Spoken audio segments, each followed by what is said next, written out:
Hello guys, welcome back to my Diya's cooking চ্যানেলে আপনাদের সবাইকে স্বাগত। তো আজকে আমি খুবই সাধারণ একটা রেসিপি নিয়ে তোমাদের সাথে হাজির হয়েছি। তো আজকে আমি বানিয়েছি হলো বাঁধাকপি ভাজা। তো এই বাঁধাকপি ভাজার জন্য খুবই সামান্য উপকরণ লাগে, আর এটা সবার বাড়িতেই থাকে, আর বাঁধাকপি সবার ঘরে ঘরেই এখন থাকে। তো আমিও বানিয়ে নিলাম। তো আমি এখানে একটা বাঁধাকপি নিয়ে নিয়েছি, আর একটা বাঁধাকপিতে 1 চামচ পরিমাণ নুন দিয়ে দিলেই হয়ে যাবে। তো আমি 1 চামচ পরিমাণ নুন দিয়ে দিলাম। এবার দিয়ে দেবো হলো একটু জল, আর এই জলটা দিয়ে আমি একটু নেড়ে চেড়ে এই বাঁধাকপিটাকে 5 মিনিটের জন্য সেদ্ধ হতে দিয়ে দেবো। তো আমি 5 মিনিট আমি ভাপাতে দিয়ে দিলাম। 5 মিনিট পর আমি ফিরে আসবো। তো এই বাঁধাকপি সবার ঘরে ঘরেই থাকে, তো আপনারাও এভাবে করে দেখবেন। বাঁধাকপি ভাজা খুব সামান্য উপকরণে এই ভাজাটা হয়ে যায়। তো দেখো আমার ভাপানো হয়ে গেছে, বাঁধাকপিগুলো সিদ্ধ হয়ে এসেছে। তো এবার আমি এটাকে নামিয়ে নেব। জলটা ঝরিয়ে নিতে হবে, কেননা জলটা থাকলে ভাজাটা ভালো হবে না। তো বাঁধাকপিগুলো আমি নামিয়ে নিচ্ছি, জলটা ঝরা অবধি আমি অপেক্ষা করব। তো জলটা ঝরে গেলে আমি আবারও একটা কড়াই বসিয়ে দেবো। তো আমার কড়া দেখো গরম হয়ে এসছে। তো এবার আমি এখানে রিফাইন তেল দিয়ে দিলাম, আপনারা চাইলে সর্ষের তেলেও করে নিতে পারেন।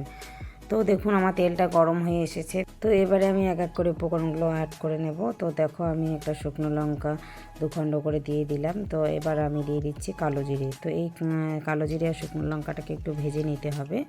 তো ভাজা ভাজা হয়ে গেলে আমি এখানে এবার দিয়ে দেবো হলো বাঁধাকপিগুলো। তো দেখুন আমি বাঁধাকপিগুলো দিয়ে দিচ্ছি। বাঁধাকপিগুলো দিয়ে একটু নেড়ে চেড়ে নেবেন।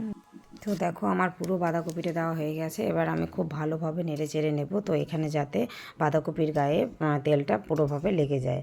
তো এইভাবে নাড়তে নাড়তে নাড়তে অনেকক্ষণ একটু নাড়বো। তো কিছুক্ষণ নাড়ার পর আমি এখানে দিয়ে দিলাম হলো হলুদ গুঁড়ো। এবার দিয়ে দেবো হলো নুন। তো নুন আর হলুদটা দিয়ে আমি আবারও খুব ভালো করে নেড়ে চেড়ে নেব। তো এভাবে কিছুক্ষণ নাড়তে হবে, বাঁধাকপিটাকে খুব ভালোভাবে নাড়তে হবে, কেননা নুনটা যাতে বাঁধাকপির মধ্যে পুরোটাই ঢুকে যায়। তো দেখো এবারে আমি দিয়ে দিলাম একটু লঙ্কার গুঁড়ো। লঙ্কার গুঁড়োটা দিয়ে আবারও খুব ভালোভাবে নেড়ে চেড়ে নেব। তো এবারে আমি অ্যাড করব হলো জিরের গুঁড়ো। তো জিরের গুঁড়োটা দিয়েও আমি খুব ভালোভাবে নেড়ে চেড়ে নেব, কেননা সমস্ত উপকরণগুলো দিয়ে যত ভালোভাবে আমি নাড়বো, তো বাঁধাকপিটা তত সুন্দর ভাজা ভাজা হয়ে আসবে। তো দেখুন আমার বাঁধাকপিটা কতটুকু একটু হয়ে গেছে, আর খুব ভালোভাবে নেড়ে চেড়ে নিয়েছি। তো বাঁধাকপি ভাজাটা আমার হয়ে গেছে, এবার আমি নামিয়ে নেব। তো দেখো আমার বাঁধাকপি ভাজাটা পুরোপুরি রেডি। তো আপনারাও বাড়িতে এইভাবে ট্রাই করে দেখবেন। বাঁধাকপি ভাজা খুবই ভালো লাগে খেতে, গরম গরম ভাতের সাথে আপনারা খেয়ে দেখবেন।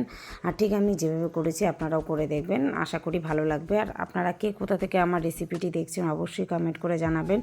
আর আমার রেসিপিগুলো আপনাদের কেমন লাগে সেটাও জানাবেন। আর রেসিপিগুলো যদি ভালো লাগে থাকে আপনাদের, তো আপনারা আমার চ্যানেলে এসে অবশ্যই সাবস্ক্রাইব করে দেবেন, লাইক করে দেবেন, শেয়ার করে দেবেন।